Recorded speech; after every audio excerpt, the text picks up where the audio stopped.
Hey everybody, Coach Stubby here. Today I'm going to be taking you through our Staggered Stance Rdl variation we use at Performance Course.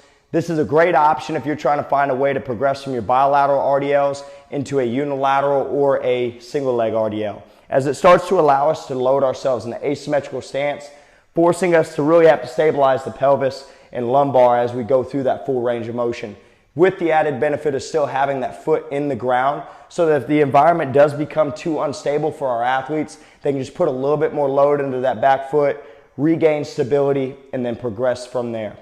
We'll approach it the same way we would any other RDL. Okay, feet straight, thumb width outside of the thigh, back flat, knuckles down, head straight forward, and push my chest away from the ground. From there, I'm going to start with my right foot, so I'll get my right toe even with my left heel, and I want to be about hip width apart. You don't want to get too wide here because you'll find that lateral hip shift will get that low back all out of whack. So we want to stay compact, keeping our feet under our frame as much as possible. I'm going to start with a slight bend in that front leg. I want to think about putting about 70% of the load into my front leg while only feeling about 30% on that back foot toe.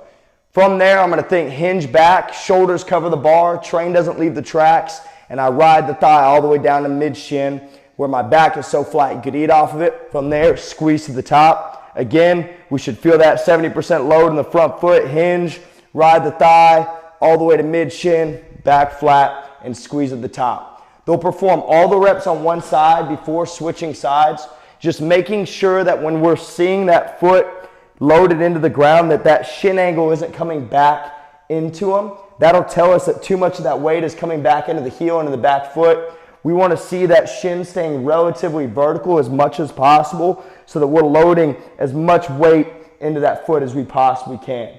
All right, next is going to be looking at the pelvis. We want to make sure that we aren't opening up, deviating at the low back, and adding compression to the lower back as I go through the RDL. So pelvis, lumbar, and shoulders should all stay square and parallel with the ground as I go through my hinge progression.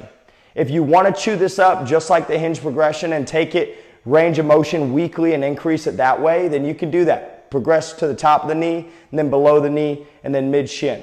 That's a perfectly good way to approach things, taking the slow cooker approach so your athletes aren't getting more than they need. If you haven't already, click that bell, subscribe to the channel, leave us a comment, and let us know what you guys would like to see in the future. Until then, thanks guys.